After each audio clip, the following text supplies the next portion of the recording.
Good morning and welcome back to Arsenal Domination, where it's the morning after the night before. Arsenal getting a Champions League record breaking win last night, 7-1 away at Eindhoven. Now, obviously, a couple of concerns coming out of the game, which will be mildly Skelly, fortunate to not be sent off. Thomas Partey doing silly things, but overall, the mood coming out is very, very positive, and it should be. It's been a difficult few weeks for Arsenal. There's been a lot of negativity around the club, and understandably so. I'll link a video here to one I did yesterday, sort of showing my reflections on that. But overall, I just think that Arsenal needed this confidence lift. They needed this boost, and we needed to sort of change the narrative and the mood around the club. And I think that was very, very important. I think yesterday will go a long way to do that. Yes, I know PSV weren't great yesterday, but we were missing a lot of players too. And ultimately, they are still Champions League last 16 team. They're no slouchers. But I think what it is it's not that they're a bad team, but what they did do was play in a way that played into Arsenal's hands.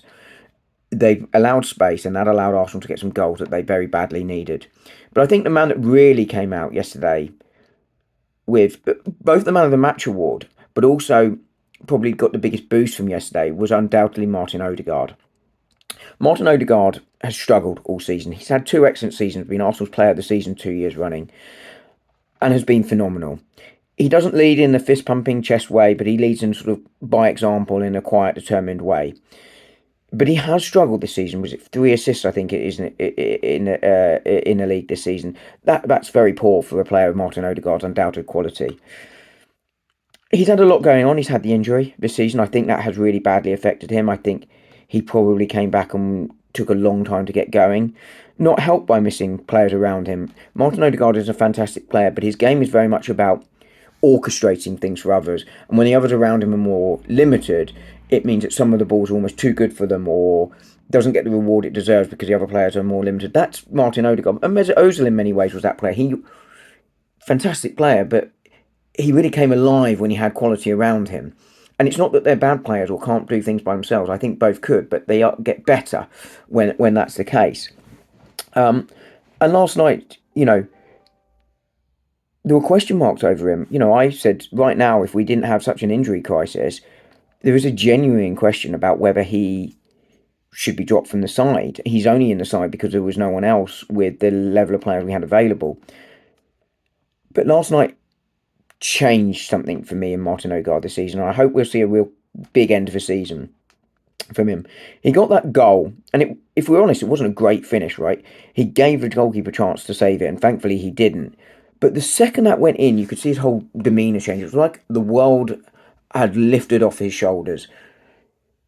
Suddenly, the trials of how the season's gone, how his performances have gone, how his injury's gone, probably some tiredness from being a father, all those things suddenly lifted away from him because we forget that players aren't human beings.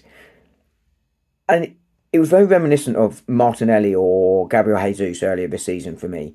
It just lifted them up and they just could see the confidence easing through him.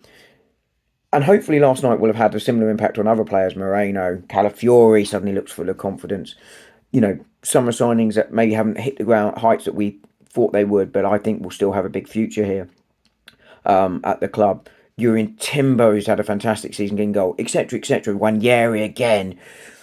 But Martin Odegaard, as I say, the one that really sort of seemed to benefit the most from it last night. There have been flashes in recent weeks of the Martin Odegaard of old, but only flashes. Second half against Leicester at times. Hasn't been there consistently all season. In fact, it hasn't been there really all season, and it's certainly not been consistent despite those flashes in recent weeks. But it is.